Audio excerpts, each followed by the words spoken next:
Благодарам, почитувам председавач. Накратко, во насока и на тоа што го зборуваше почитуваниот пратеник Лупчо. На некој начин задругарството во Република Македонија потесно се поврзува со земјоделието.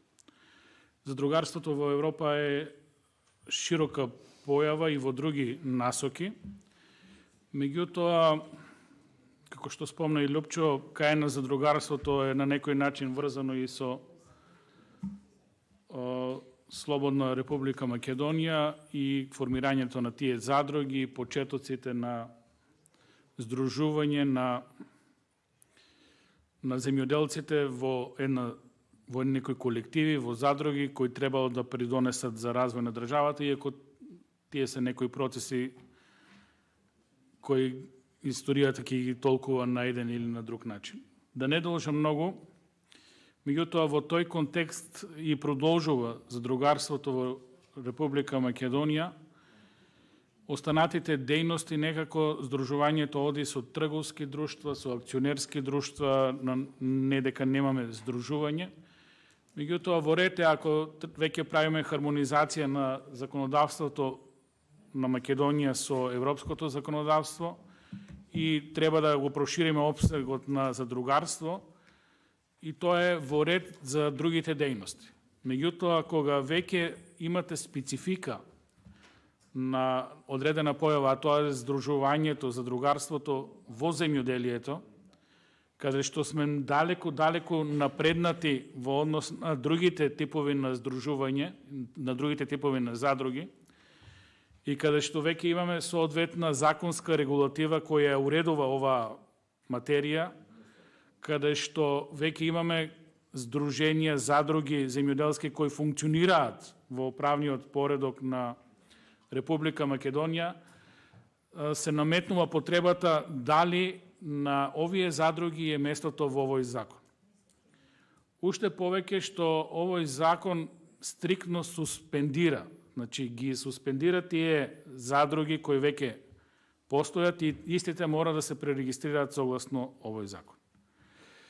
Од друга страна, јасна е политиката на Европската Унија за подршка на земјоделството и готово да нема стручњак од Европската Унија кој е дошол во нашата држава и не ни е укажал на потребата од здружување на земјоделците, од зголемување на парцелите, од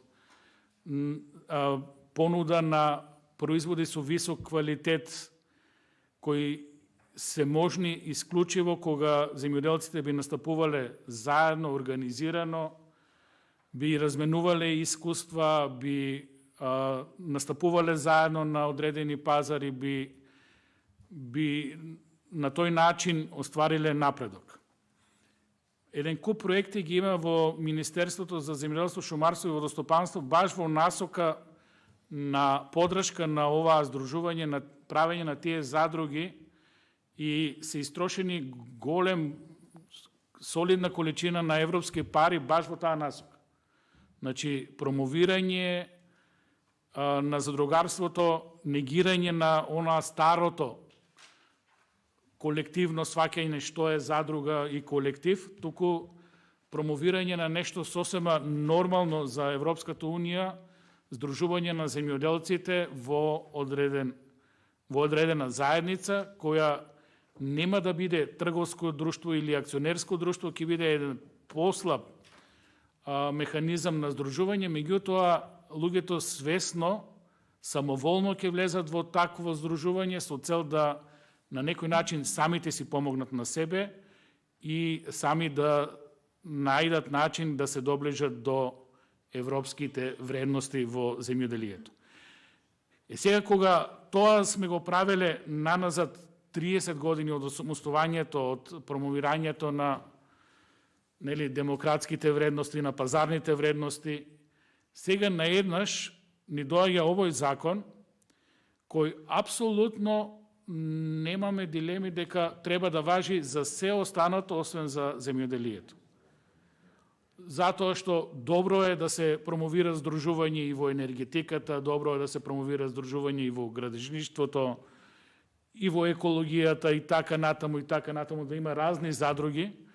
Меѓутоа прашањето е дали кога нешто правите, нели, добро, со тоа добро да не наштетите на некој друг. Тој некој друг се земјоделските задруги.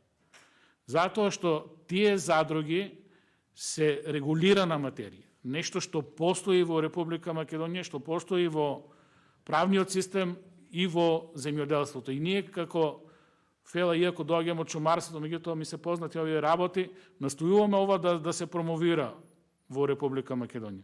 Готово да нема политичка партија што не ги ставила земјоделските задруги и укрупнувањето на земјоделците во својата политика. И сега наеднаш доаѓа овој закон и законот е поприлично рестриктивен. Го суспендира законот за земјоделски задруги, каде што има одредби кои се стриктно поврзани со земјоделството и се стриктно поврзани со правото во Европската Унија и земјоделството онакво како што го замислува Европската Унија. Да не кажам дека тука се и фондови, и кредитирање, и можности за земјоделците, и промоција на земјоделците, и препознавање на тие задруги во европскиот систем на земјоделски задруги и така натаму, и ние сега тоа ќе го суспендираме. Не е решение, ако тоа веќе е стриктно средено во одредена законска материја, да го ставате во еден општ закон, закон за земјоделство и рурален развој, каде што овие одредби ќе немат никаков конотекст ако не се дефинираат во тој закон основните начала на задругарството. Или, ако веќе треба па тамо да ги дефинираме тие работи, тогаш треба да го препишеме законот за земјоделски задруги во законот за земјоделство и рурален развој. Апсурд невиден, непотребно комплицирање на работите, кога може многу лесно да се реши проблемот. Проблемот може да се реши со тоа што ќе се остави простор земјоделските задруги да бидат регистрирани согласно постоечкиот закон за земјоделски задруги или ако некој сака согласно овој закон. Така да постојните задруги нема да претрпат никакви реперкусии согласно овој закон, нема да мора да се пререгистрираат, нема да мора да важат нови прописи, нови правила. Во ред е законот. Меѓутоа законот е општа одредба, дефинира општи членови. Што кога ќе се случат правилници кои ќе важат за енергетика? Истите правилници ќе важат и за земјоделие. Кој ви гарантира дека нема да се усложне работата место да се поедностави? И околу законот, повторно, моje мислење, ова е, морам да се оградам, ова е лично моje мислење, законот е добро напишан, меѓутоа некои членови кои ги вака читав, околу влегување и излегување во задруга, ми се видува прилично рестриктивни.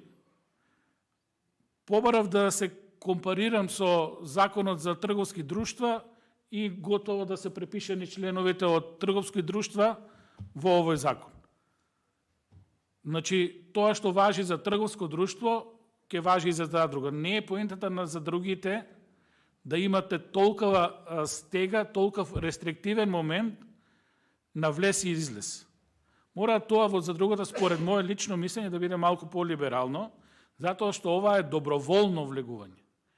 Не дека и во трговските и акционерските друштва не влегувате, меѓутоа таму влегувате доминантно за интерес и бизнес.